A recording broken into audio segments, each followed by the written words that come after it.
चलो अगला देखो। तो यहाँ पर पे छोटा सा हमारा ग्लैंड का था और तुम्हारे उसमें ग्लैंड पूछता है, हाँ? इसलिए मैंने पूरा ग्लैंड का बता दिया कि यहाँ पर खाली एंडो लिखा है लेकिन एक्सोक्राइन ग्लैंड भी होते हैं, पीछे ग्लैंड का पूरा हेडिंग भी है एक तुम्हारी, सारे ग्लैंड पढ़ने हैं उसमें। ब्लड स्ट्रीम में आता है, इनको डक्टलेस ग्लैंड बोलते हैं क्योंकि अपनी ट्यूब तो नहीं है ना, इनकी ब्लड के थ्रू ट्रेवल कर रहे हैं, इसलिए इनको क्या बोलते हैं हम? डक्टलेस ग्लैंड भी बोलते हैं। ठीक है? स्वेट ग्लैंड भी एक्सोक्राइन है।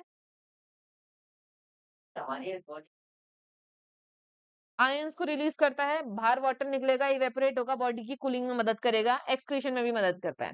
बहुत सारी चीजें स्वेट के थ्रू एक्सक्रीट हो जाती हैं।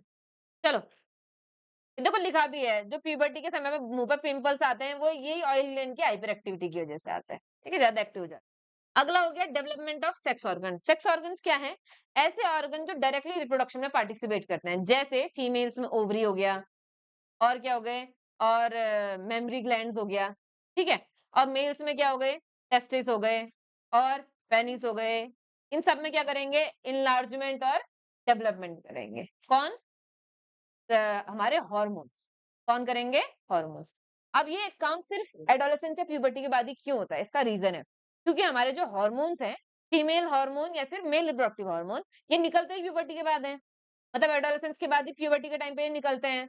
तो ये प्यूबर्टी के बाद निकलेंगे तो काम भी प्यूबर्टी के बाद ही स्टार्ट करेंगे। तो उसके बाद क्या होने लगे? बॉडी में ये सारे चेंजेस होने लग जाएंगे। बॉडी में रिप्रोडक्टिव ऑर्गन्स की क्या होने लग जाएगी? डेवलपमेंट हो जाएगा। जैसे मेल्स में क्या होंगे देखो, सेक्स ऑर्गन लाइक टेस्टिस और पेनिस का डेवलपमेंट हो जाएगा कंप्लीटली, और टेस्टिस में स्पर्म का प्रोडक्शन भी स्टार्ट हो जाएगा। यानी कि मेल्स में अब मेल गैमेट बनना शुरू हो जाएंगे। मेल गैमेट बनेंगे मतलब आप रिप्रोडक्शन के लिए क्या हो गए? हम तैयार हो गए। ठीक है? सेम टू सेम फीमेल्स में क्या होगा? ओवरीज बड़ी हो जाएंगी। ओवरीज इनिशियली छोटी होती हैं बहुत ज्यादा। जैसे हमारी प्यूबर्टी आएगी, ओवरीज का साइज भी क्या हो जाएगा? बड़ा हो जाएगा, ताकि एग प्रोडक्शन के लिए अच्छे से काम कर सके। एग का फॉर्मेशन क्या हो जाएगा? बिगिन हो जाएगा, और एग्स में क्या हो जाएगी?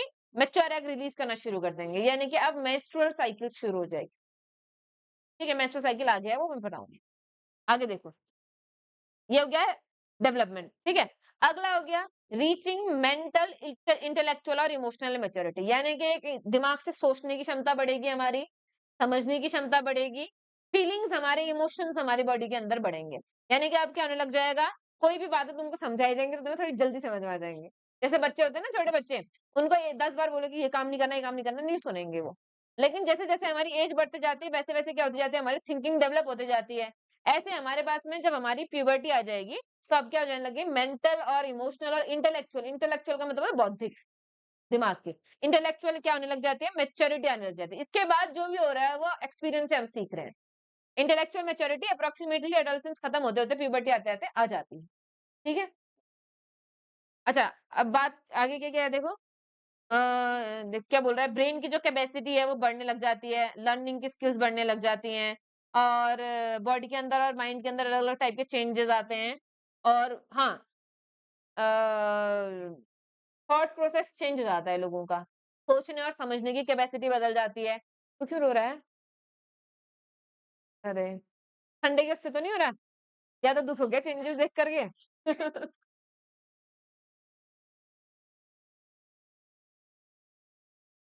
डेंसिटी, मास नहीं डेंसिटी। मास तो 1 किलो दूध लो चाहे 1 किलो लो लो, मास तो बराबर ही होगा ना। डेंसिटी, मास नहीं। मास तो डिपेंड करता है ना हम कितना ले रहे हैं। डेंसिटी, मान लो मैं तुझसे कहूँ 1 किलो घी लेकर के आ, मैंने तेरे से बोला 1 किलो लोहा लेकर के आ, दोनों का मास तो 1 किलो ही है। मास सॉलिड का ज्यादा कैसे हुआ? मास तो सेम होता है, डेंसिटी चेंज होती है। इतनी देर में समझ में आएगी मास की बात हो रही है करके, अभी तक दिमाग में डेंसिटी लेके चल रहा है वो। चलो यहाँ देखो, हाँ, बॉडी के अंदर सडन चेंजेस आने लग जाते हैं, कभी अपने आप ही खुश होने लग जाओगे, कभी अपने आप ही गुस्सा आने लग जाएगा, कभी अपने आप ही बहुत ही दुःख होने लग जाएगा, कभी लगेगा जीवन का कोई उद्देश्य नहीं बचा। तो ये सब कुछ नॉर्मल है, क्योंकि बॉडी के अंदर इतने सारे चेंजेस हो रहे हैं, ब्रेन में इतने सारे चेंजेस हो रहे हैं कि ये सारे के सारे अलग-अलग टाइप के थिंकिंग प्रोसेस बॉडी के अंदर क्या हो रहे हैं, ब्रेन के अंदर स्टार्ट होने लग जाते हैं। जिसकी वजह से बहुत ज़्यादा सडन चेंजेस होने लग जाते हैं। उसमें कोई गड़बड़ नहीं है, कोई दिक्कत नहीं है, ये सबके साथ होता है। तुम्हारे साथ हो रहा है, तुमसे पहले वालों के साथ भी हो, तुम्हारे से बाद वालों के साथ भी होगा, ठीक है? सबके साथ हो रहा है। अगला क्या है?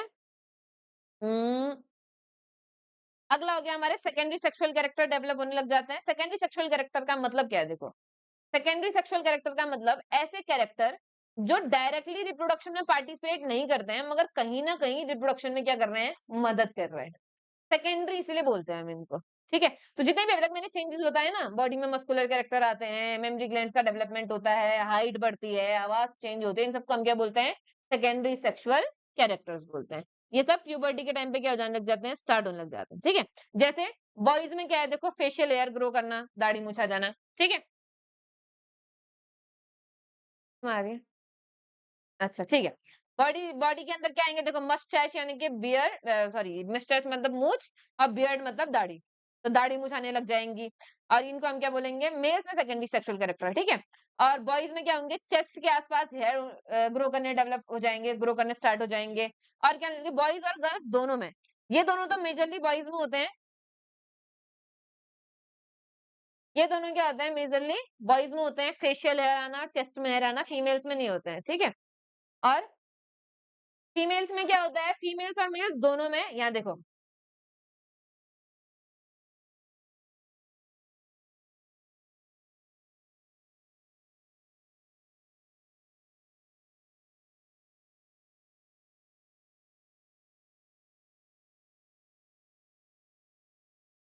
चलो यहाँ देखो, और क्या होता है फीमेल्स और मेल्स दोनों में। पहली बात होती है कि प्यूबिक हेयर स्टार्ट होना, ग्रो होना शुरू हो जाता है। प्यूबिक हेयर का मतलब है जो रिप्रोडक्टिव पार्ट होते हैं मेल्स और फीमेल्स के थाई रीजन में, वहां क्या शुरू होने लग जाएंगे, हेयर का ग्रोथ होना शुरू हो जाएगा और आर्मपिट्स में ग्रोथ होनी शुरू हो जाएगी हेयर की। आर्मपिट में ग्रोथ हेयर आएंगे और थाइज और प्यूबिक रीजन में क्या होने लग जाएंगे, हेयर्स की ग्रोथ होने लगे। अभी आप कर दो ना, मैं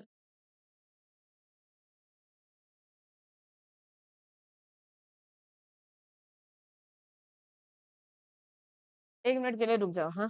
2 मिनट का हम पॉज लेते हैं, तब तक एक काम कर लो, एनसीईआरटी से ये सब एक चलो आगे हम करते हैं देखो। बॉयज में फेशियल हेयर्स आएंगे और चेस्ट रीजन में हेयर आएंगे और बॉयज गर्ल्स दोनों में प्यूबिक हेयर आएंगे और आर्मपिट्स में क्या होने लग जाएंगे, हेयर्स की ग्रोथ होने लग जाएगी, ठीक है? ये सब क्या है, ये वो सारे चेंजेस जो प्यूबर्टी में आते हैं। तुम्हारे उसमें एक क्वेश्चन आता है, what are the changes occur in the body of female in during puberty या इन प्यूबर्टी, या फिर what are the changes occur in males in puberty, ठीक है? हैंडसम मेल, चलो देखो, अब यहाँ देखो, ये जितने भी मैंने बोला, जितने भी चेंजेस हो रहे हैं बॉडी के अंदर, ये कौन कंट्रोल करता है, हमारे हॉर्मोन्स कंट्रोल करते हैं। कौन से हार्मोन कंट्रोल्स करते हैं, देखो रिप्रोडक्शन रिलेटेड चेंजेस है ना, तो कौन कंट्रोल करेंगे, रिप्रोडक्टिव हॉर्मोन्स कंट्रोल करेंगे। अब इसके लिए तुमने याद रखना है, क्या याद रखना है, पहली बात, रिप्रोडक्टिव हॉर्मोन्स कौन रिलीज करते हैं, एंडोक्राइन ग्लैंड्स। कौन रिलीज करते हैं, एंडोक्राइन ग्लैंड्स रिलीज करते हैं। रिप्रोडक्टिव हार्मोन मेल में अलग है और फीमेल्स में अलग है, ठीक है? मेल्स में रिप्रोडक्टिव हार्मोन है, मेल्स में प्रोजेस्ट ओ सॉरी टेस्टोस्टेरोन। मेल्स में कौन है, टेस्टोस्टेरोन। मेल में कौन है रिप्रोडक्टिव हार्मोन, टेस्टोस्टेरोन। यानी कि मेल के अंदर कौन सा हार्मोन रिलीज हो रहे हैं, सारे के सारे डेवलपमेंट तुम्हारे किसकी वजह से हो रहे हैं, ऐसे टेस्टोस्टेरोन की वजह से। यानी कि फेस में दाढ़ी आती है तो किसकी वजह से, टेस्टोस्टेरोन की वजह से। बॉडी में मसल ग्रोथ हो रही है तो किसकी वजह से, टेस्टोस्टेरोन की वजह से। जिसकी बॉडी में टेस्टोस्टेरोन का अमाउंट जितना ज्यादा होगा, उसकी बॉडी में मस्कुलर कैरेक्टर उतना ज्यादा बनेगा, फेस में दाढ़ी मूंछ उतनी ज्यादा आएंगी, हाइट उतनी ज्यादा ग्रो करेगी। समझ में आ रही है बात? दूसरे फीमेल्स में रिप्रोडक्टिव हार्मोन होता है एस्ट्रोजन।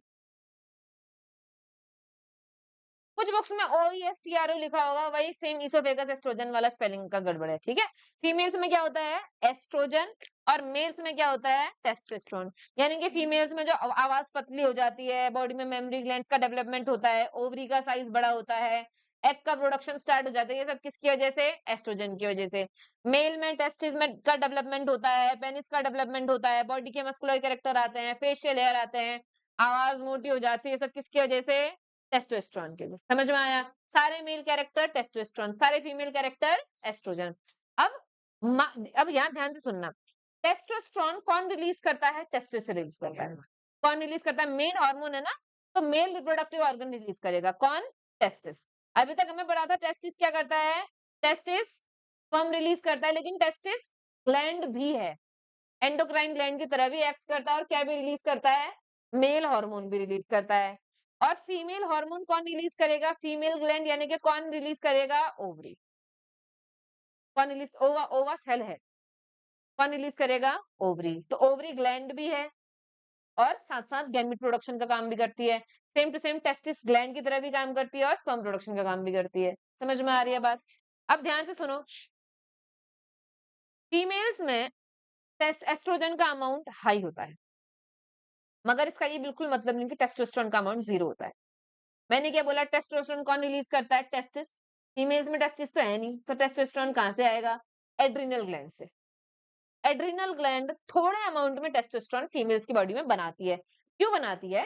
क्योंकि हमारी बॉडी के अंदर बहुत सारी ऐसी केमिकल रिएक्शंस हैं जो टेस्टोस्टेरोन की वजह से होती है, जो फीमेल की बॉडी में भी होनी चाहिए। और उनके लिए कौन रिस्पॉन्सिबल है? टेस्टोस्टेरोन रिस्पॉन्सिबल है।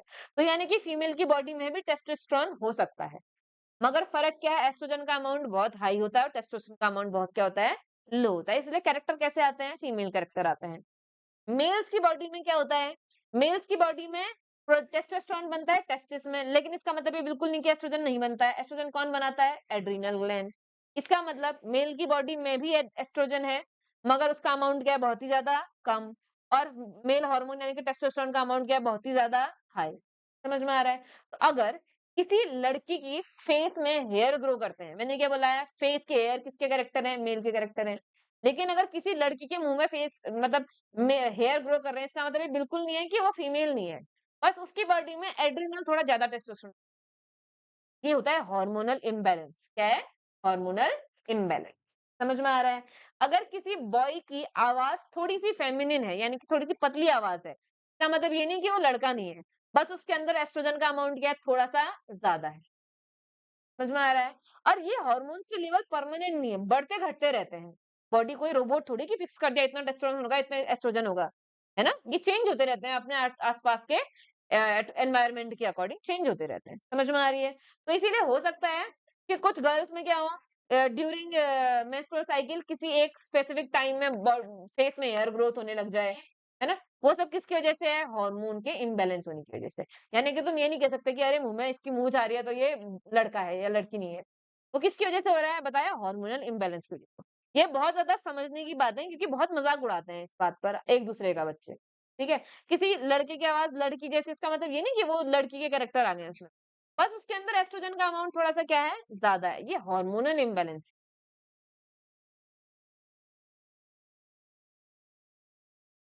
हाँ, वो किसकी वजह से? क्योंकि बॉडी में टेस्टोस्टेरोन का अमाउंट क्या हो गया? हल्का सा हाई हो गया। समझ में आ रहा है? एक कैरेक्टर और है, टेस्टोस्टेरोन अग्रेसिवनेस बनाता है। टेस्टोस्टेरोन हार्मोन क्या करता है? बॉडी को थोड़ा सा एग्रेसिव करता है। अग्रेसिव करने से क्या मतलब है? जैसे अगर हम देखें, अगेन इवोल्यूशन देखें, तो मेल का काम है प्रोटेक्शन का। तो अगर मेल थोड़ा अग्रेसिव नहीं होगा, तो गुस्से वाला नहीं होगा, तो प्रोटेक्शन कैसे देगा? बचाएगा कैसे? खुद ही डर जाएगा। इसलिए बॉडी में क्या होता है? टेस्टोस्टेरोन हार्मोन होता है, जो क्या करता है? थोड़ा एग्रेसिव होने का काम करता है। और इस हार्मोन का अमाउंट ड्यूरिंग प्यूबर्टी एडोलेसेंस बहुत ज्यादा होता है, इसीलिए लड़के बहुत चिड़चिड़े होते हैं, बहुत लड़ाई झगड़े वाले होते हैं प्यूबर्टी के टाइम पे। वो तुम्हारी गलती नहीं, बॉडी में थोड़ा हार्मोन ज्यादा है, लेकिन इसका मतलब ये नहीं लड़ाई करनी है। ठीक है? थोड़ा दिमाग से भी काम लेना है, हार्मोन तो खेल रहे हैं लेकिन दिमाग को भी यूज करना है थोड़ा। समझ में आ रहा है? अग्रेसिवनेस इसीलिए मेल्स में अग्रेसिवनेस ज्यादा होती है, क्योंकि उनके पास में टेस्टोस्टेरोन का अमाउंट क्या है? हाई है। अगर कोई फीमेल है जिसके अंदर हार्मोनल इम्बैलेंस है, तो हो सकता है उसमें अगर टेस्टोस्टेरोन का अमाउंट हाई हो तो उसमें भी गुस्सा ज्यादा होगा, उसमें भी अग्रेसिवनेस ज्यादा होगी। समझ में आ रहा है? मैं ये नहीं कह रही कि जिसको गुस्सा आता है सब में टेस्टोस्टेरोन हाई है, मगर ये भी एक रीजन हो सकता है। एक रीजन, बहुत सारे रीजन में से एक रीजन। ठीक है? तो ये क्या है, हर हार्मोन का, किसी भी हार्मोन का सिर्फ एक ही काम नहीं होता। अलग-अलग जगह पर अलग-अलग काम करते हैं अलग-अलग हार्मोन। ए लड़के, सर को बुला दो। सर जी। तुम थोड़ा आराम से बोलो।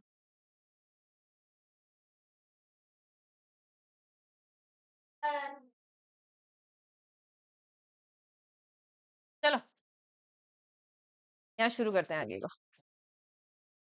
तो हमारे पास में मेल हार्मोन और फीमेल हार्मोन क्या होते हैं? रिलीज होते हैं।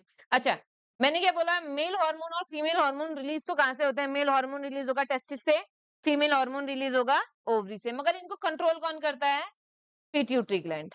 यानी कि टेस्टिस को कौन बोलेगा टेस्टोस्टेरोन निकालो? Pituitary gland. और ओवरी को कौन बोलेगा कि एस्ट्रोजन निकालो? पिट्यूटरी। तो ये सबको कंट्रोल करेगा। मतलब पिट्यूटरी के सिग्नल के बिना ओवरी एस्ट्रोजन नहीं निकालेगी और टेस्टिस टेस्टोस्टेरोन नहीं निकालेगा। समझ में आ रहा है? याद ऐसे रखना, TT, testis testosterone, testis testosterone. ठीक है? मेल हार्मोन है, अब टेस्टिस तो मेल में ही होते हैं, तो मेल हार्मोन है। अच्छा, एस्ट्रोजन और क्या काम करेगा? एस्ट्रोजन का काम क्या-क्या है देखो। टेस्टोस्टेरोन का काम क्या है? एक तो सारे के सारे कैरेक्टर जो बताए वो सारे करवाने।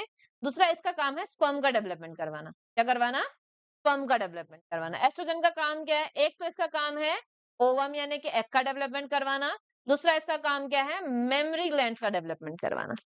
ठीक है? ये हमारे किसके काम है? मेल और फीमेल रिप्रोडक्टिव हार्मोन के काम। ठीक हो गया? अब ये हार्मोन की एक्टिविटी बता रखी है। देखो, हार्मोन पिट्यूटरी ग्लैंड से निकलते हैं पहले, खासकर मेल और फीमेल रिप्रोडक्टिव हार्मोन की बात हो रही है। मेल और फीमेल रिप्रोडक्टिव मेल हार्मोन कहाँ से निकलना है? टेस्टिस से और फीमेल कहाँ से निकलना है? ओवरी से। लेकिन किसके सिग्नल पे निकलेगा? पिट्यूटरी ग्लैंड के सिग्नल पे निकलेगा। कौन होते हैं सिग्नल? जो मैंने अभी बोली थी थोड़ी देर पहले एफएसएच, एलएच ये होते हैं सिग्नल, ये निकलवाते हैं टेस्टोस्टेरोन और एस्ट्रोजन हार्मोन। ठीक है? तो पिट्यूटरी ने सिग्नल किसको दिया? पिट्यूटरी ने सिग्नल किसको दिया? टेस्टिस को या फिर ओवरी को। ओवरी से या टेस्टिस से क्या निकला हमारे पास में? प्रोजेस्टेरॉन, सॉरी प्रोजेस्टेरॉन भी एक फीमेल हार्मोन है, हाँ। टेस्टोस्टेरोन और एस्ट्रोजन निकला। टेस्टोस्टेरोन का जाकर के कहाँ काम करेगा? स्पर्म का डेवलपमेंट करवाएगा टेस्टिस में ही। और बॉडी के बाकी ऑर्गन भी था, मसल्स डेवलपमेंट करवाना है और बॉडी की ग्रोथ करवानी है, वो सब भी कौन करवाएगा? अलग अलग जगह पर टारगेट साइट पर। ठीक है? और एस्ट्रोजन क्या करवाएगा? एग का डेवलपमेंट करवाएगा और मेमोरी ग्लैंड्स का डेवलपमेंट करवाएगा। ये भी कहाँ पर पे है? टारगेट साइट काम करेगा। ये सब कुछ लिखा हुआ है इसमें। पहले ब्लड में रिलीज होगा, ब्लड से कहाँ पहुंचेगा? टारगेट साइट पे पहुंचेगा और जो भी चेंजेस करवाने हैं वो सारे चेंजेस करवा देगा। समझ में आ गई बात?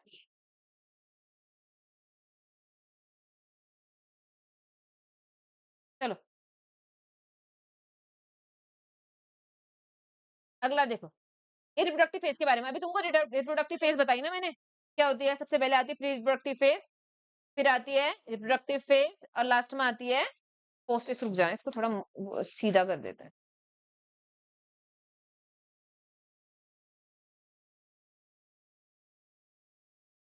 चलो, रिप्रोडक्टिव फेज से पहले वाले को क्या बोलेंगे? प्री रिप्रोडक्टिव फेज के बाद वाले को क्या बोलेंगे? पोस्ट। अब ध्यान से सुनो, मेल्स में या फीमेल्स में, दोनों में, जब ये प्री से हम रिप्रोडक्टिव स्टेज में आते हैं तो इसको हम क्या बोलते हैं? प्यूबर्टी। क्या बोलते हैं? प्यूबर्टी बोलते हैं। ठीक हो गया?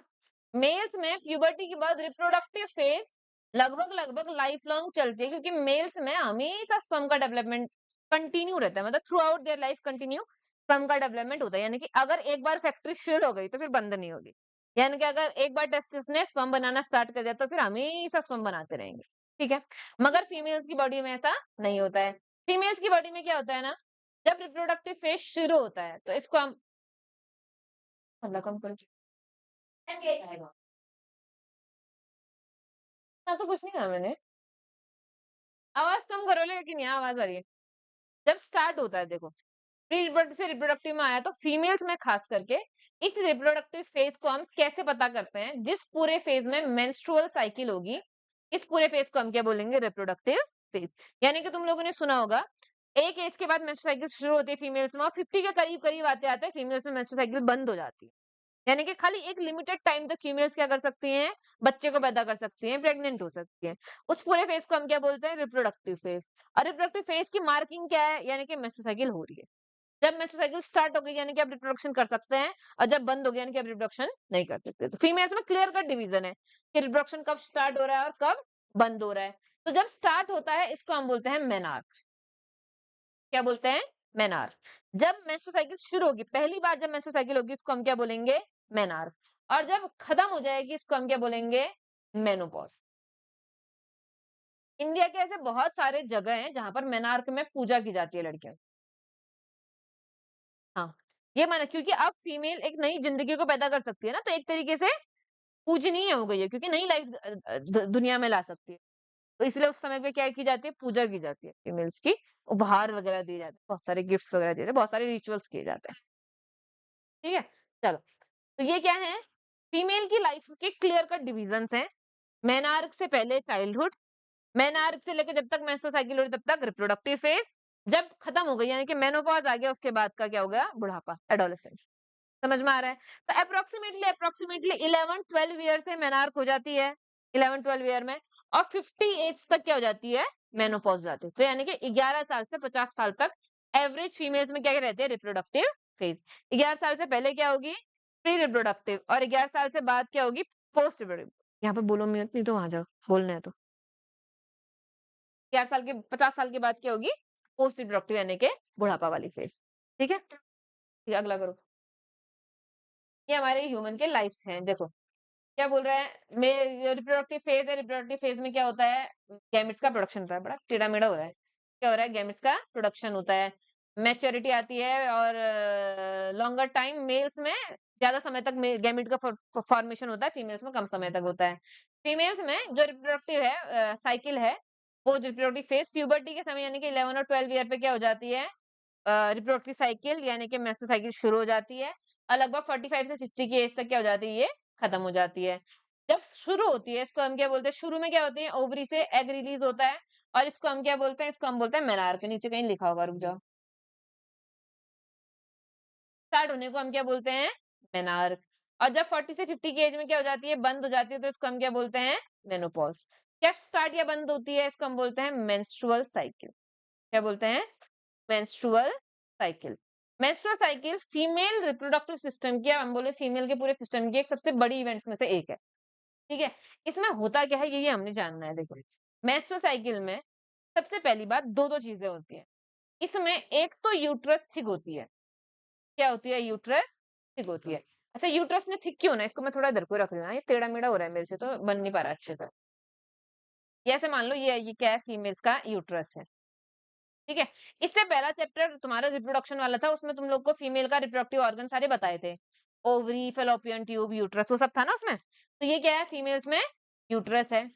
अब फीमेल्स के यूट्रस में ही कुछ समय के बाद क्या होगा? बच्चे का डेवलपमेंट होगा। यानी कि हमारी जो पूरी ज़िंदगी शुरू होती है, वो कहाँ होती है? यूट्रस में हमारी लाइफ क्या होती है? स्टार्ट होती है। अब यूट्रस में पूरा का पूरा फीटस डेवलप होगा, तो यूट्रस में न्यूट्रिशन स्टोर होना चाहिए।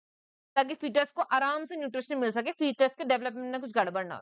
क्योंकि अगर फीटस के डेवलपमेंट में हल्की सी भी गड़बड़ हुई, तो पूरा का पूरा बच्चा एब्नॉर्मल पैदा होगा।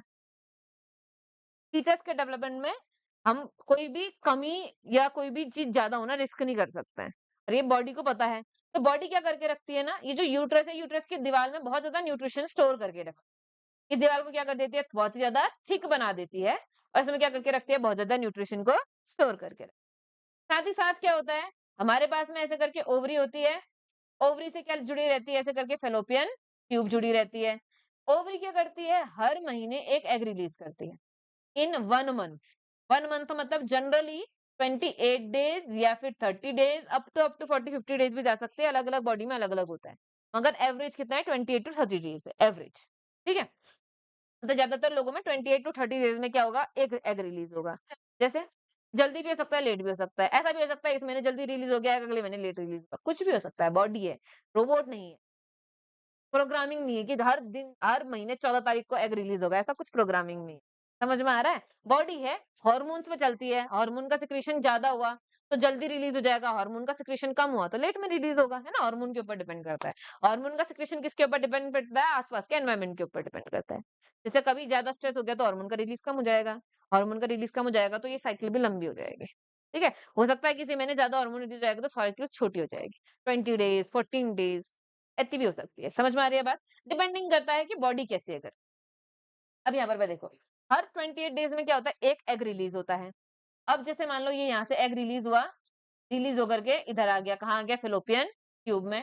फेलोपियन ट्यूब में यहाँ पर का फर्टिलाइजेशन होगा, अगर स्पर्म हुआ तो। अगर स्पर्म हुआ तो क्या होगा? यहाँ पर फर्टिलाइजेशन होगा और फिर यहाँ से जाइगोट बनेगा, जाइगोट से क्या बनेगा? बच्चा बनेगा।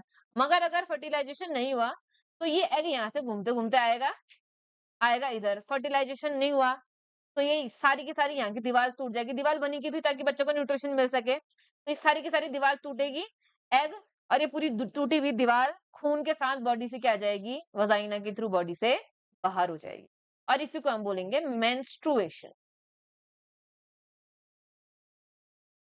3 से 5 दिन तक ये ब्लीडिंग होगी। 3 से 5 दिन तक ब्लीडिंग हुई, ये दीवार पूरी गिर जाएगी, जितनी भी इस महीने बनी थी पूरी गिर जाएगी, ठीक है? उसके बाद फिर नया 5 दिन जैसे खत्म हुए, फिर नए दोबारा से हार्मोन आने शुरू होंगे, एस्ट्रोजन, प्रोजेस्टेरॉन। 2 हार्मोन है, एस्ट्रोजन और प्रोजेस्टेरॉन। फिर ये दोबारा से क्या करेंगे? इस वॉल को मोटी करेंगे और यहाँ से एग बनवाएँगे। फिर एग रिलीज़ होगा, फर्टिलाइज़ होगा तो बच्चा बनेगा, यहाँ आकर के दीवार में चिपक जाएगा। अगर बच्चा नहीं बनेगा तो एग बाहर आएगा, ये दीवार टूटेगी, सब बॉडी से क्या हो जाएगा? बाहर। तो हर 28 डेज़ में एग भी रिलीज़ होगा, जैसे मान लो आज डे 5 है, मतलब आज मेंस्ट्रुअल साइकिल खत्म हुई है, तो डे 1 मानते हैं हम अगले महीने का। डे 1 है, डे 1 से मान लो 14-15 दिन एग के डेवलपमेंट में लगे, 15 दिन तक एग डेवलप हुआ, 15वें दिन एग रिलीज हो गया।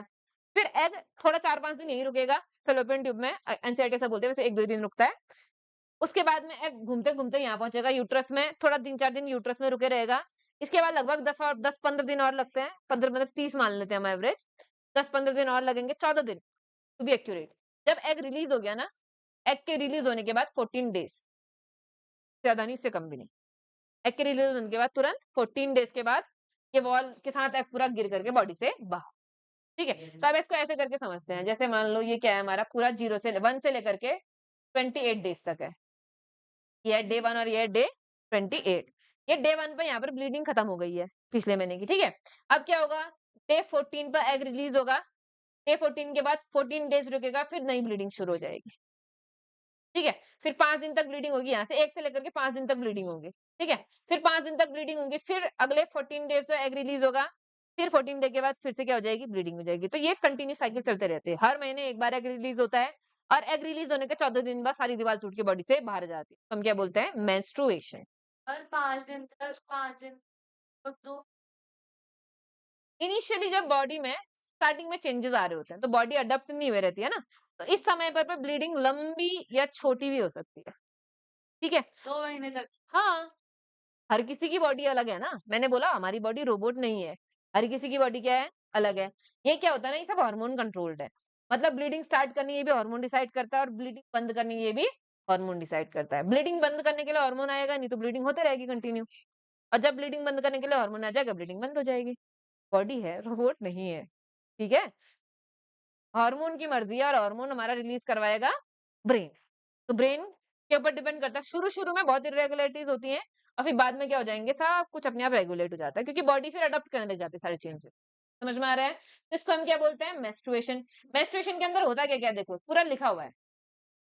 बॉडी के अंदर रिप्रोडक्शन जब से मेंस्ट्रुएशन साइकिल तब से फीमेल रिप्रोडक्शन के लिए कैपेबल हो जाती है। मगर रिप्रोडक्टिवली गैमेट के हिसाब से डेवलप्ड है, मगर मेंटली, फिजिकली, बाकी एस्पेक्ट्स में डेवलप्ड नहीं है। वैसे अगर देखा जाए तो तुम लोगों ने देखा होगा, तुम्हारी दादी अम्मा लोग कहते होंगे कि 11 साल में तो बच्चा हो गया था मेरा। क्यों? क्योंकि 11 साल में मेंस्ट्रुअल साइकिल शुरू हो गई थी तो बच्चा हो सकता है। यानी कि जब से मेंस्ट्रुअल साइकिल शुरू हुई तब से रिप्रोडक्शन के लिए कैपेबल है फीमेल्स, और जब से मेल्स में गैमेट फॉर्मेशन शुरू हुआ तब से मेल्स कैपेबल हैं रिप्रोडक्शन के लिए। ठीक हो गया? चलो यहाँ सुनो। लगभग दोनों 10-11 ईयर एज में प्यूबर्टी आ जाती है, मतलब रिप्रोडक्शन स्टार्ट हो जाता है, रिप्रोडक्शन कर सकते हैं, गैमेट बनना शुरू हो जाता है। यहाँ पर क्या-क्या दिखा है देखो। वन ओवम मैच्योर, हर मंथ क्या होता है देखो, one ovum mature and it release by one of the ovaries, मतलब दोनों ओवरी में से सिर्फ एक ओवरी से एग निकलेगा। जैसे अगर इस महीने लेफ्ट वाली ओवरी की बारी आई तो अगले महीने राइट वाली ओवरी की बारी आएगी, फिर उसके अगले महीने लेफ्ट वाली ओवरी की बारी आएगी, तो एक साथ दोनों नहीं करते। जनरली कभी कर भी सकते हैं, ऐसा नहीं है, मैंने बताया बॉडी और रोबोट नहीं है, प्रोग्रामिंग नहीं है, मगर ऐसे कंट्रोल्ड होता है कि एक बार एक करता है, दूसरी बार दूसरा डेवलप करता है। ठीक है, तो दोनों में से किसी एक ओवरी में से एक एग निकलेगा हर 28 टू 80 डेज में।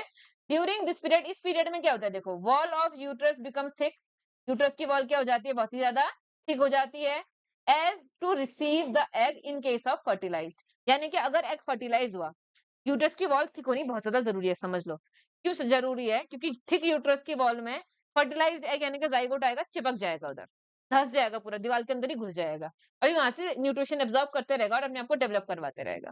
ठीक है, इनिशियली क्योंकि उसके पास एक ही सोर्स है न्यूट्रिशन का, वो है वो वॉल, जो मोटी वॉल बनी है पूरी की पूरी, वही सोर्स है। तो अगर वो वॉल मोटी नहीं होगी तो बच्चा डेवलप नहीं कर पाएगा, नेचर चाहता नहीं है ऐसा हो। नेचर चाहता है कि बच्चा डेवलप करे, बच्चा पैदा हो, क्योंकि स्पीसीज भी तो कंटिन्यू रखनी है। तो इसीलिए वो क्या करेगा, वॉल को थिक बना करके रखेगा, ताकि अगर फर्टिलाइज्ड एग आ जाए तो उसको क्या मिल सके, न्यूट्रिशन मिल सके। Fertilise egg and begins to develop, ताकि वो डेवलप हो सके। As a result in pregnancy, अगर ऐसा हुआ तो प्रेगनेंसी होगी, यानी कि एग फर्टिलाइज हुआ तो प्रेगनेंसी होगी, नहीं होगा तो प्रेगनेंसी। समझ में आ रहा है? फर्टिलाइज मतलब मेल गैमेट यानी कि स्पर्म और एग फ्यूज जाने चाहिए, उसको फर्टिलाइजेशन बोलते हैं। अगर वो हुआ तो प्रेगनेंसी होगी, नहीं होगा तो नहीं होगी। ठीक है, आगे देखो।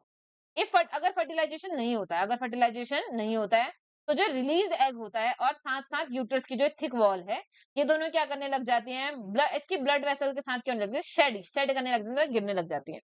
जैसे कभी कभी स्किन से चमड़ी वो निकलती है ना, पपड़ी जैसी निकलती है, वैसे अंदर यूट्रस की पूरी लेयर निकलती है।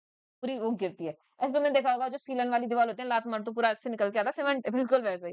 सेट करना कहते हैं बस, ठीक है? Then हाँ। ऊपर दिस से कॉज इस इसकी वजह से क्या होता है देखो, क्योंकि ब्लड वेसल भी टूटी हैं देखो, क्या भी टूटी हैं? ब्लड वेसल भी टूटी हैं, तो ब्लड वेसल में ब्लड होता होगा ना, तो खाली मांस नहीं बल्कि ब्लड के साथ-साथ क्या होगा, ये सब बॉडी से बाहर होगा, इसको हम क्या बोलेंगे? ब्लीडिंग बोलेंगे और इसी को हम क्या बोलते हैं? मेंस्ट्रुएशन।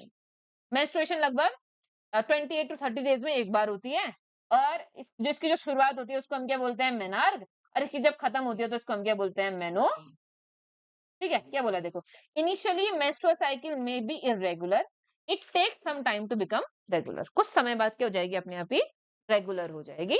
यानी कि फिर 28 टू 30 डेज पे अलग अलग फीमेल की अलग अलग साइकिल होती है, तो उसके साइकिल के हिसाब से वो अपने आप रेगुलेट होती है। समझ में आया? ये मेंस्ट्रुएशन है। अगला देखो, अगला तुम्हारे पास में ये वो है, यहाँ पर दिखा रखा है देखो, menstrual cycle controlled by hormone होती है, it includes maturation of egg and it's release, thickening of uterus wall and it's breakdown if pregnancy does not occur. The egg is fertilized, begins to divide, then gets embedded in uterus and further develop into a child. ये सब कुछ development वाले chapter में, reproduction वाले chapter में, ठीक है? अब यहाँ पर देखो, तुम लोगों ने अभी भी सुना होगा, बोलो। हाँ, homogeneous mixture, heterogeneous mixture. types the original solution of हाँ, तूने लिखे नहीं होंगे, पीछे लिखे होंगे। solution यहाँ लिखे हैं ये, हेटेरोजेनस का है कोलोइडल सॉल्यूशन, सॉल्यूशन ही तो मिक्सचर हुए, ठीक है? अब यहाँ देखो, ध्यान से सुनना, ठीक है? तुम लोगों ने अभी भी सुना होगा, बॉयज है या फिर गर्ल्स है, ये कैसे डिसाइड होता है? कि कोई भी इंसान लड़का है या लड़की है, ये कैसे डिसाइड होता है? क्रोमोसोम से। किससे डिसाइड होता है? क्रोमोसोम से। क्रोमोसोम कहाँ होते हैं? हमारी सेल्स के अंदर होते हैं। हमारी हर एक सेल के अंदर 23 पेयर क्रोमोसोम है। कितने? 23 पेयर। पेयर मतलब कितने हो गए? टोटल 46 क्रोमोसोम हो गए। टोटल कितने क्रोमोसोम हो गए? 46 क्रोमोसोम। 46 क्रोमोसोम में से 44 क्रोमोसोम नॉर्मल होते हैं, जो हमारी बॉडी के नॉर्मल स्ट्रक्चर बनाता है, जैसे लीवर बनाएगा, किडनी बनाएगा, आंख बनाएगा, नाक बनाएगा, कान बनाएगा। नॉर्मल स्ट्रक्चर है जिसका रिप्रोडक्शन से कोई लेना देना नहीं है। बॉडी में और भी बहुत सारे काम है रिप्रोडक्शन के अलावा, बॉडी को मेंटेन करना है, आरबीसी बनानी है, डब्ल्यूबीसी बनानी है, ब्लड बनाना है और भी बहुत सारी चीजें, ठीक है? तो 44 क्रोमोसोम वो सारे काम करती हैं जो बॉडी के नॉर्मल स्ट्रक्चर के लिए रिस्पॉन्सिबल है। 45 और 46 क्रोमोसोम, 45 क्रोमोसोम एक्स होता है और 46 क्रोमोसोम मेल्स में वाई होता है और फीमेल्स में क्या होता है? एक्स होता है। यानी कि फीमेल्स में कौन से क्रोमोसोम है? 45 46 दोनों एक्स क्रोमोसोम है और मेल में 45 क्रोमोसोम एक्स और 46 क्रोमोसोम क्या है? वाई है। समझ में आ रही है बात? तो हमारे, अगर मैं देखूं नॉर्मल कैरेक्टर, तो 44 तो एक ही जैसे होता है, यानी कि बॉडी के अंदर का तुम्हारा किडनी मेरा किडनी एक जैसा होगा, तुम्हारा लीवर मेरा लीवर एक जैसा होगा, तुम्हारे स्मॉल इंटेस्टाइन मेरी स्मॉल इंटेस्टाइन एक जैसी होगी। लेकिन तुम्हारे रिप्रोडक्टिव कैरेक्टर्स अलग हैं और फीमेल के रिप्रोडक्टिव कैरेक्टर्स क्या हैं? अलग है। किसकी वजह से? इन दोनों की वजह से, एक्स और वाई की वजह से। यानी कि जिसके साथ, जिसके पास एक एक्स तो दोनों के पास है, देखो इससे कोई डिपेंड नहीं है, एक एक्स दोनों के पास है। दूसरा अगर वाई हुआ तो ये क्या होगा? मेल। मैं सिंबल बना के बता रही हूँ, हाँ। मेल के लिए हम एरो बनाते हैं, ये सिंबल है मेल के, ठीक है? यानी कि अगर मैंने क्या किया, गोला बनाया, गोले के ऊपर एरो बनाया, तो मैं किसकी बात कर रही हूँ? मेल यानी कि बॉय की बात, ठीक है? और फीमेल्स के लिए अगर दूसरा भी एक्स ही है, वाई नहीं है, तो इसको हम क्या बोलेंगे? ये बच्चा क्या होगा? फीमेल। फीमेल के लिए हम सिंबल क्या बनाएंगे? गोला, गोले के नीचे क्या कर देंगे? प्लस। ऐसा समझ लो, लड़की लाइफ ऐड करती है ना, एक बच्चा बनाती है तो लाइफ ऐड करती है, तो उसके लिए प्लस, ऐसे याद रखना, ठीक है? बॉयज में एरो लगेंगे और फीमेल क्या लगेगा? प्लस लगेगा, ठीक है? बॉयज डायरेक्शन बताते हैं, इधर जाओ ठीक है? चलो यहाँ देखो, अब ये क्या है? बॉयज और गर्ल्स का अपना अपना क्या है? Genetic component. 24 44 तो एक ही जैसे हैं, इनका कोई रिस्पॉन्सिबल नहीं। रिस्पॉन्सिबल कौन है? बॉयज में एक्स वाई और फीमेल्स में एक्स एक्स। यानी कि अगर एक्स एक्स होगा तो बच्चा क्या होगा? गर्ल यानी कि फीमेल। और अगर एक्स वाई होगा तो बच्चा क्या होगा? बॉय यानी कि मेल। समझ में आई बात? अब जब इससे क्या होगा? डेवलपमेंट होगा। तो डेवलपमेंट में सबसे पहले क्या बनेंगे? गैमेट्स बनेंगे। सबसे पहले क्या बनेंगे? गैमेट्स बनेंगे। गैमेट्स में क्या होता है ना, ये दोनों अलग हो जाते हैं। यानी कि अगर इसमें एक्स वाई है तो एक्स अलग हो जाएगा और वाई अलग हो जाएगा। एक गैमेट में जाएगा एक्स, एक गैमेट में क्या जाएगा? वाई। सेम टू सेम इसमें एक्स एक्स है तो इसमें एक गैमेट में जाएगा एक्स, दूसरे में भी क्या जाएगा? एक्स। ऐसे समझो, पेयर में है कहा ना मैंने, पेयर अलग हो जाता है। पेयर कैसा है देखो, 1 1 2 2 3 3 4 4 ऐसे करके है। तो ऐसे 22 हो गए, तो 22 में से 44 में से 22 आ गए इसके पास में, 22 प्लस एक्स, ऐसे 22 प्लस वाई आ गए इसके पास में। ठीक हो गया। और यहाँ पर फीमेल से जो गैमेट बने इसमें क्या आएगा 22 प्लस एक्स, इसमें भी क्या आएगा 22 प्लस एक्स। अब जब इनमें फर्टिलाइजेशन होगा, फर्टिलाइजेशन में क्या होते हैं, दोनों गैमेट मिलते हैं, ये है स्पर्म्स, ठीक है, और ये क्या है, एग। अगर एक्स वाला स्पर्म मिला, फीमेल में तो दोनों एक्स ही हैं, तो क्या ही फर्क पड़ता है किससे मिले। अगर एक्स वाला स्पर्म फीमेल के साथ में मिला तो क्या बनेगा, एक्स एक्स। अगर इस वाले के साथ मिलेगा तो भी क्या बनेगा, एक्स एक्स। लेकिन अगर वाई वाला स्पर्म मिलेगा एक्स के साथ में तो क्या बनेगा, एक्स वाई। और अगर वाई वाला इस वाले के साथ मिलेगा तो भी क्या बनेगा, एक्स वाई। यानी कि हम क्या बोल रहे हैं कि जो गैमेट्स हैं वो फीमेल्स में तो दोनों एक जैसे हैं, मतलब फीमेल्स में अगर 1000 एग भी बनते तो सब एक जैसे हैं। लेकिन मेल्स में अगर 1000 एग बन रहे हैं तो उसमें से 500 है एक्स वाले और 500 क्या है, वाई वाले, 50-50 होता है। अब अगर एक्स वाला स्पर्म फर्टिलाइज किया तो बच्चा क्या बनेगा, बॉय। और अगर वाई वाला स्पर्म फर्टिलाइज किया तो बच्चा क्या बनेगा, गर्ल। समझ में आ रहा है। तो ये गर्ल बन गई, ये दोनों क्या होंगी, गर्ल। और ये दोनों क्या होंगे, बॉय। अब ध्यान से सुनो, फर्टिलाइजेशन बॉडी के अंदर होता है, ना फीमेल को पता है कि कौन सा स्पर्म फर्टिलाइज करेगा, ना ही मेल को पता है कि कौन सा स्पर्म फर्टिलाइज करेगा। तो ये कोई भी कंट्रोल नहीं कर सकता है कि बच्चा क्या होगा, लड़का की लड़की। समझ में आ रहा है। ना ही कोई बाबा, एक बार अगर जैसे मान लो गैमेट फर्टिलाइज कर गए, गैमेट फर्टिलाइज करने के बाद एक्स से एक्स बन गया, तो कितनी पूजा करा दो एक्स को वाई थोड़ी कर दोगे। हो सकता है क्या ऐसा, नहीं हो सकता है ना। या फिर हम कितना ही, एक बार प्रेगनेंसी हो गई उसके बाद हम कितना ही दवाई ववाई ले लें, क्या बच्चा बॉय बन जाएगा, या गर्ल से बॉय बन जाएगा, या बॉय से गर्ल हो जाएगा, ऐसा हो सकता है क्या, पॉसिबल नहीं हो सकता है ना। अच्छा दूसरी बात, फीमेल में तो दोनों गैमेट एक जैसे हैं, तो चाहे गैमेट नंबर ए फर्टिलाइज करे चाहे gamete number C B fertilise करे, दोनों में एक्स ही आने वाला है। लेकिन मेल में एक अलग है दूसरा अलग है, यानी कि अगर अगर मेल का एक्स स्पर्म फर्टिलाइज किया तो लड़की बनेगी, और अगर वाई स्पर्म फर्टिलाइज किया तो कौन बनेगा, लड़का बनेगा। तो रिस्पॉन्सिबल कौन है जेंडर के लिए, मेल के गैमेट की फीमेल के गैमेट, मेल के गैमेट, क्योंकि मेल के पास वाई है ना, फीमेल के पास तो है ही नहीं, तो फीमेल रिस्पॉन्सिबल हो ही नहीं सकती है। फीमेल तो एक्स देगी, चाहे अभी दे चाहे बाद में दे, चाहे एक वाला दे चाहे दूसरा वाला दे, सबके सब एक्स वाले हैं। तो फीमेल ने हमेशा कौन सा गैमेट देना है, एक्स देना है। मेल ने कौन सा देना है, हो सकता है एक्स दे, हो सकता है वाई दे। अगर एक्स देगा तो लड़की होगी, अगर वाई देगा तो क्या होगा, लड़का होगा। तो कौन रिस्पॉन्सिबल है, मेल गैमेट रिस्पॉन्सिबल है। लेकिन क्या मेल कंट्रोल कर सकते हैं उसको कि कौन सा स्पर्म फर्टिलाइज करेगा, कर सकते हैं क्या, नहीं कर। मगर अभी भी अगर लड़की होती है तो फीमेल को अक्यूज करते हैं। वैसे मेल को होना चाहिए, जेनेटिकली मेल रिस्पॉन्सिबल है, मगर एक्यूज तो वो भी नहीं हो सकता है ना।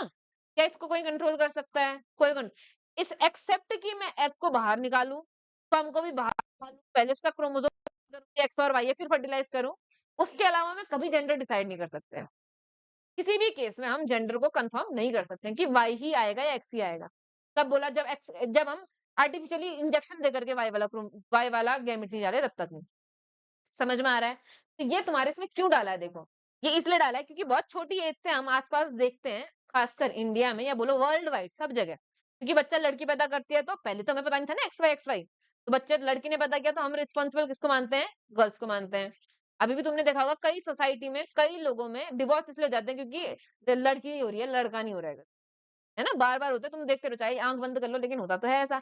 अब भले इसका अमाउंट क्या हो गया, रेट क्या हो गया है, कम हो गया है, मगर अभी भी बहुत जगह ऐसी धारणाएं हैं। अभी बहुत जगह ऐसा ही सोचते हैं लोग कि लड़की हो रही है तो कौन रिस्पॉन्सिबल है, औरत रिस्पॉन्सिबल है, लड़का हो रहा है तो किसकी उपलब्धि है, लड़की की उपलब्धि। समझ में आ रहा है। हालांकि कंट्रोल कोई भी नहीं कर सकता है। जेनेटिकली कौन रिस्पॉन्सिबल है, बॉय रिस्पॉन्सिबल है, कंट्रोल वो भी नहीं कर सकता है। तो अक्यूज किसी को भी नहीं करना है, और अक्यूज करना ही मेल फीमेल एक ही बात है, एक ही क्रोमोसोम का तो फर्क है। समझ में आ रही है बात। तो इसीलिए तुमको दिया है कि मेल कैसे बनते हैं, फीमेल कैसे बनते हैं, फर्टिलाइजेशन होता है तो बॉय कैसे बनता है, गर्ल कैसे बनता है, सब कुछ दिया है इसमें। दिया है देखो 23 क्रोमोसोम होते हैं, जिसमें से 22 पेयर सेम होते हैं, लेकिन बचे हुए 2 क्रोमोसोम सेक्स क्रोमोसोम होते हैं, जिनको हम क्या बोलते हैं, एक्स और वाई। अगर दोनों एक्स हुए तो क्या बनेगी, फीमेल। अगर एक एक्स और एक वाई हुआ तो क्या बनेगा, मेल। अगर, क्या बोला है देखो, थोड़ी देर में रुक जाओ, क्या बोला है देखो, एक अनफर्टिलाइज एग में हमेशा कौन सा क्रोमोसोम होगा, एक्स क्रोमोसोम। एग चाहे कोई भी हो, हजारों लाखों करोड़ों में से कोई एक भी होगा तो उसमें एक्स ही होगा। अगर दुनिया की 10 करोड़ फीमेल उठा लें, उनका एग देखें, सब में एक्स ही होगा। ठीक है। अनफर्टिलाइज्ड एग में हमेशा कौन सा क्रोमोसोम होता है, एक्स क्रोमोसोम होता है। लेकिन अनफर्टिलाइज्ड स्पर्म में 2 हो सकते हैं, एक्स क्रोमोसोम भी हो सकता है और वाई क्रोमोसोम भी हो सकता है।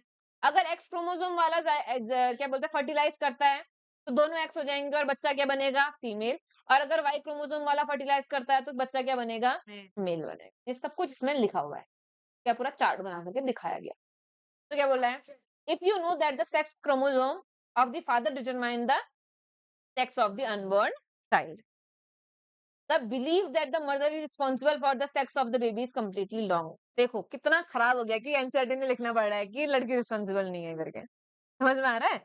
ये सिर्फ क्या है, ये सब अभी से क्यों पढ़ा रहे हैं? 8th में है ये, 10th में है ये वापस से, 12th में है ये वापस से, दोबारा यही सेम बात 21 क्लासेस में है, ताकि तुमको समझ में आ जाए 12th पास होते होते कि कोई रिस्पॉन्सिबल नहीं है। देखा जाए तो क्रोमोसोम है मेल वाले रिस्पॉन्सिबल, मगर कंट्रोल तो वो भी नहीं कर सकता। इसीलिए फीमेल को एक्यूज करना कम करें। मगर अभी मॉडर्न डे होशियार लोग कोई ज्यादा होशियार होते हैं, मगर फिर भी ये चीज अनजस्टिफाइड है। तो हो सकता है तुम किसी को समझा सको, तुम खुद भी समझ जाओ फ्यूचर में, ताकि ऐसा कुछ ना हो और औरों को भी समझा सको। इसलिए इतनी क्लास से है ये। अदरवाइज इस क्लास में बॉय और गर्ल के एक्स और वाई का हमको क्या काम है ना? हमें काम कब है? जब हम बहुत डिटेल में इसको पढ़ें। मगर ये कौन कंट्रोल करता है? एक्स और वाई क्रोमोसोम कंट्रोल कर रहे हैं। तो ये अभी से तुमको दिया है ताकि तुम बहुत छोटी एज से समझना शुरू कर दो इन बातों को। अब घर में कभी ऐसी बात सुनोगे तो बोलना कि उसमें उसकी क्या गलती है। अभी चलो बताता हूँ, एक्स क्रोमोसोम वाई क्रोमोसोम, ठीक है? चलो, अगला क्या हो गया देखो। इसके बाद कुछ हार्मोन्स हैं जो हमारे सेक्स हार्मोन के अलावा, देखो हमारी बॉडी में बहुत सारे हार्मोन होते हैं, सेक्स हार्मोन के अलावा भी बहुत सारे क्या है हार्मोन्स प्रेजेंट है। तुम एक काम करो, फटाफट से एक बार ये सारे एक ऐसे टेबल बनाओ। इस साइड लिखो ग्लैंड और इस साइड लिखो हार्मोन। जल्दी से टेबल बनाओ, मैं हर ग्लैंड का कोई ना कोई एक हार्मोन बता दूंगी तुम।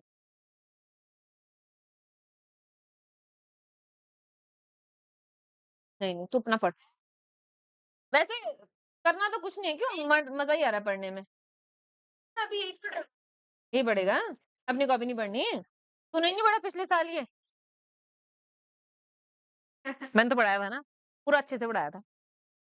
अभी से अगर अवेयरनेस रखोगे तो फ्यूचर आते आते एक अच्छे दिमाग वाले इंसान बनोगे। अगर अभी से तुम्हें पता नहीं होगा, सोचो, अदरवाइज सोचो, जो अभी अंकल हैं या आंटीज हैं, उन्होंने भी स्कूल पढ़ाई है, उनको भी ये सब पढ़ाया होगा, मगर उन्होंने इस बात को कभी समझा नहीं, अभी भी अक्यूज फीमेल को ही करते हैं। समझ में आ रहा है? ऐसा तो नहीं है कि हमारे घर में जो बुजुर्ग हैं उनमें से कोई पढ़ा लिखा नहीं है, पढ़ा तो है ना उन्होंने, मगर फिर भी अगर कोई खुद भी अक्यूज करता है और कोई सुनता भी है तो कोई रिस्पॉन्स नहीं देता। जैसे तुम लोगों ने सुना होगा, क्या बोलते हैं, ऐसे करके घरों में, हो सकता है तुम्हारे घरों में ना होती हो बात, ऐसे मॉडर्न घर है, लेकिन कई सारे घरों में भी बात होती है कि ओहो लड़की हो गई, या फिर इससे तो बार बार लड़की हो रही है, इसको छोड़ दो। है ना, गांव घरों में खास करके ऐसी बातें होती हैं। वो क्यों होती है? क्योंकि उनको अभी तक पता नहीं है। उन्होंने ऐसा नहीं कि उन्होंने पढ़ा नहीं है, मगर उसने कभी समझा ही नहीं इन बातों को। समझ में आ रहा है? इसीलिए अभी तक का बुक में भी डाल देते हैं। नो भाई समझो, एक बार नहीं तो 3 बार पढ़ो तब तो समझो। ठीक है? हर बार होगी यही सेम बात, हर बार लिखी होगी कि फीमेल रिस्पॉन्सिबल नहीं है चाइल्ड के जेंडर के लिए, फीमेल रिस्पॉन्सिबल नहीं है। कोई सुन ही नहीं रहा। ठीक है? तो तुमको अगर कभी कोई दिखे ऐसा तो तुमने समझाना है कि फीमेल रिस्पॉन्सिबल नहीं है। ठीक है? लड़ना नहीं है, मैच्योर तरीके से समझाना है। बंदूक क्या हाँ। समझ में आ रही है? आजकल तो खैर जो मॉडर्न डे वुमेन्स हैं उसमें से मोस्टली ज्यादातर लोग जानते हैं, कुछ लोग नहीं जानते हैं, तो उनको बताना, उनको अवेयर करना हमारा काम है। आगे वाली जनरेशन को हम बता सकते हैं ना, अपनी पुरानी जनरेशन को, पीछे वाली को भी बता सकते हैं, आगे वाली को भी बता सकते हैं। ठीक है, तुम अभी ठीक है? आएगी अभी थोड़ी है, टाइम है। तेरा कोई भतीजा भतीजी नहीं है क्या? तो वो भी आगे